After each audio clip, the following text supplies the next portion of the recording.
Dahan-dahang bumaba ng bubong ang lalaking yan habang pinapanood ng mga taga-barangay Dadyangas East sa General Santos City. Pagkababa, agad siyang inaresto ng pulis. Suspect siya sa panloob noong Biyernes kung kailan may tinangay siyang cellphone. Nang tawagan ng biktima ang cellphone, nagpa siyang lalaki na isa ulit kapalit ng pera. Pero nang magkita sila, lumapit daw ang maraming tao kaya tumakbo siya at umakyat sa bubong. Good morning guys. Sa Baguio City, Negros Occidental, di lang paglilinis sa salon ang naka-livestream, pati pagpasok ng isang lalaki at pagtakay sa mismong cellphone ng staff. Tinutugis ang suspect na kita ang mukha sa livestream. Ayon sa may-ari ng salon, nangyari ang pagnanakaw habang naglalaba ang tauhan sa likod. May iniimbestigahan ng DepEd na kababalaghan daw sa ayuda. Hindi raw matunto ng ilang estudyanteng nakalista bilang beneficiary ng Senior High School Voucher Program sa 12 pribadong paaralan. Narito ang report. Go Students! Kwentong kababalaghan ito sa ilang paaralan, pero may iniimbestigahan ganyan ang Department of Education. Sila mga hindi raw nila matunton na senior high school students sa 12 private school na kasama sa Senior High School Voucher Program ng DepEd. Ang programa ay tulong pinansyal ng gobyerno para makapag-aral ng senior high school sa paaralang di sakop ng DepEd tulad ng private schools. Binibigyan ng mga incoming grade 11 student ng voucher na katumbas ng 14,000 pesos to 22,500 pesos. Automatic na makatatanggap nito ang mga nakatapos ng grade 10 sa mga public school. Kailangan namang mag-apply kung graduate sa private school at hindi grantee ng Education Service Contracting Program ng DepEd. Hindi pinangalanan ng DepEd ang mga private school. Sabi ni Education Secretary Sani Angara sa isang pahayag, siniseryoso ng DepEd ang aligasyon. Hindi raw kukonsintihin ang maling paggamit ng pondo para sa edukasyon. May mga hakbang daw ang DepEd laban sa mga paaralang mapapatunayang may Go Student tulad ng pagtatanggal sa accreditation nito. Pinag-aaralan na rin daw ng DepEd ang administrative at criminal sanctions na maaari nilang isampa laban sa sinumang sangkot na school personnel o official.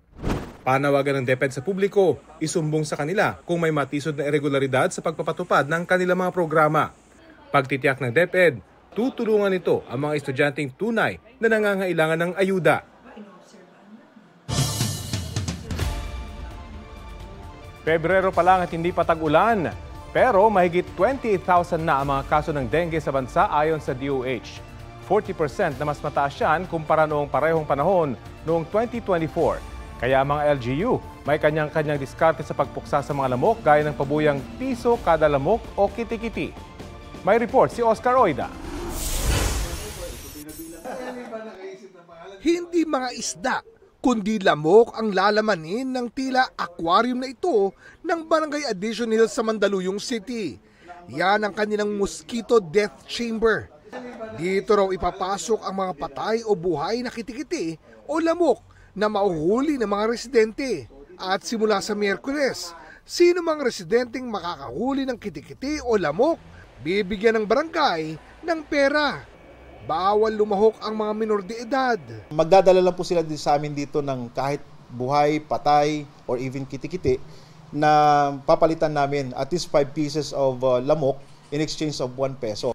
Paraan daw ito ng barangay para mapuksa ang mga lamok dahil sa pagtaas ng dengue cases sa kanilang lugar na umabot sa 44 nitong Enero. 2 sa mga yan ang nasawi, kabilang ang 14 anyos na si Chantely Tordillo. Sa ospital, lumalabas yung dugo sa ilong, sumusuka siya ng dugo.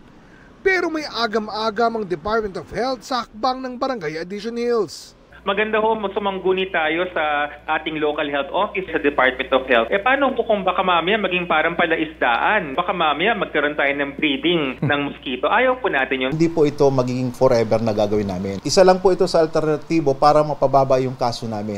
Sa Quezon City, na nagdeklara ng dengue outbreak nitong weekend, problema rin ang hindi naaagapang kaso. Nagiging problema lang natin ay yung hindi na-assess agad ng mga doktor, no? So kaya yun yung kwento ng mga 10 nating case fatality or mga namatay. It took them more than 7 days, no? More than 5 days na bago makapagpakonsulta at matingnan ng doktor. Ang Barangay Old Balara, pinag-iisipang ibalik ang dati nilang ginawang pangontra lamok na pagpapakawala ng mga palaka. Mga kinakain yan is mga yun nga, yung mga langaw, mga eggs, mga lamok. Nabawasan ba yung kasong dengue? Yes po. Kani-kanyang diskarte rin ang ibang LGU para puksain ang mga lamok gaya ng mayat-mayang misting sa San Juan. At pamamahagi ng Lapu-Lapu City LGU ng insecticide-treated nets at larvicide sa mga pampublikong paaralan at mga barangay.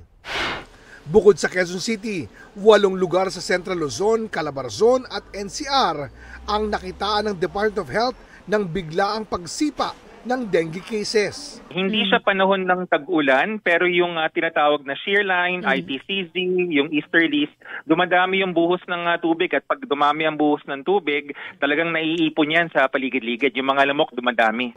Oscar Oida, nagbabalita para sa GMA Integrated News. Ilang bahay sa Davao, Iloilo at Tacloban ang nasunog. May mga natupok ding bahay sa Misamis Oriental na iniimbestigahan dahil sinadya raw. Yan ang report ni Argel Relator ng GMA Regional TV. Ginising ng malaimpyernong sunog ang mga taga-barangay 37-D sa Davao City. Dali-dali lumabas ang mga residente habang mabilis na kumakalat ang apoy sa dikit-dikit na mga bahay. May mga residenteng buwis buhay na umakyat sa bubong para tumulong sa pag-apulas sa apoy. 12 bahay ang natupok, kabilang ang isang bahay na kare-renovate lang. Huwag na wala rin si Mana pagkagigan pagkahuman. Napili mo gastos na ito?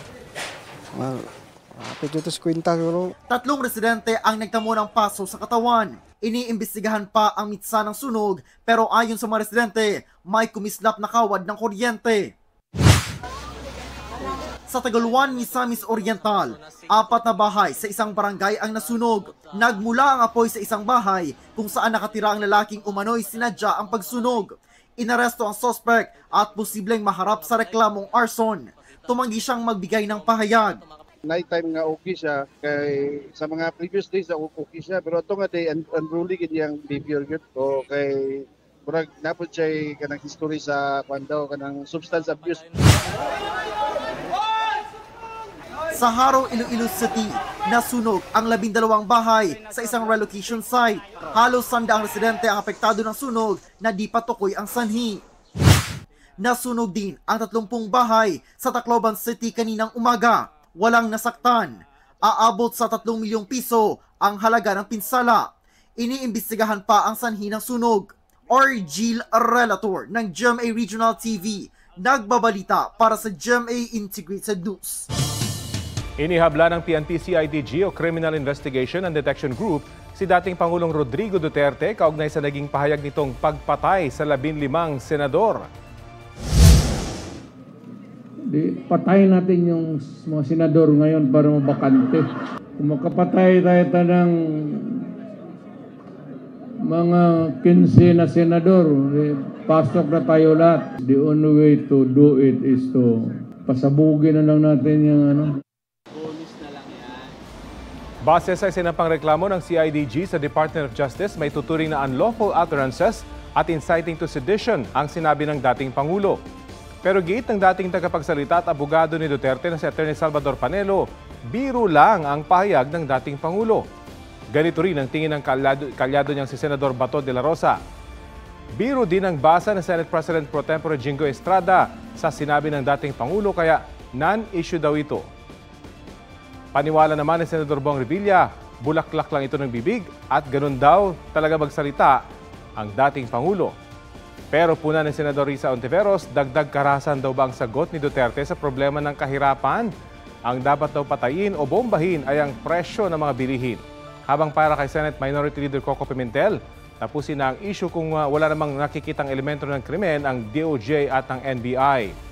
May panawagan ng isang kongresista sa NBI na siya sa atin din ang sinabi ni Duterte pero ayon sa NBI, hindi sila magkukusa kung walang reklamo mula sa mga senador. Pero ayon sa DOJ na saklaw ang NBI, pwedeng mag-imbestiga ang NBI kahit wala pang naghahabla. Mag-iisang linggo na mula na magsimula ang panliligaw ng mga kandidato sa national positions para sa eleksyon 2025. Ang kanilang patuloy na pangangampanya sa report ni Ivan Mayrina. Sa isang rally sa San Carlos City, Pangasinan, ibinida ni Senadora Pia Cayetano ang mga advokasya sa kalusugan, edukasyon at seguridad sa pagkain. Sabi ni dating Senador Tito Soto, isusulong niya ang 14th month pay at pagpuksa sa fake news. Si dating Senador Bam Aquino palalawigin daw ang Universal Access to Quality Tertiary Education Act.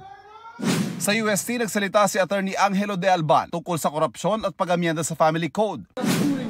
Sa proclamation rally sa Quezon City, sinabi ni Leody de Guzman na wawakasan niya ang political dynasty. Isa sa batas daw ni Attorney Luke Espiritu ang pagtataas ng sahod at pagpapababa ng presyo ng bilihin. Sinabi ni Sani Matula, hindi dapat ma-zero ang budget ng PhilHealth, lalo sa mga PWD. Ayon kay Ernie Arellano, panahon na para mabaklas ang political dynasty sa bansa. Dumalo rin sa proclamation rally si David D'Angelo na isinusulong ang just transition sa enerhiya. Sa Tarlac, idiniin ni Senador Bato de la Rosa ang kahalagahan ng kanilang kampanya kontra illegal na droga. Nagpasalamat si Senator Bongo sa medical frontliners ng parangalan sa Philippine Heart Center.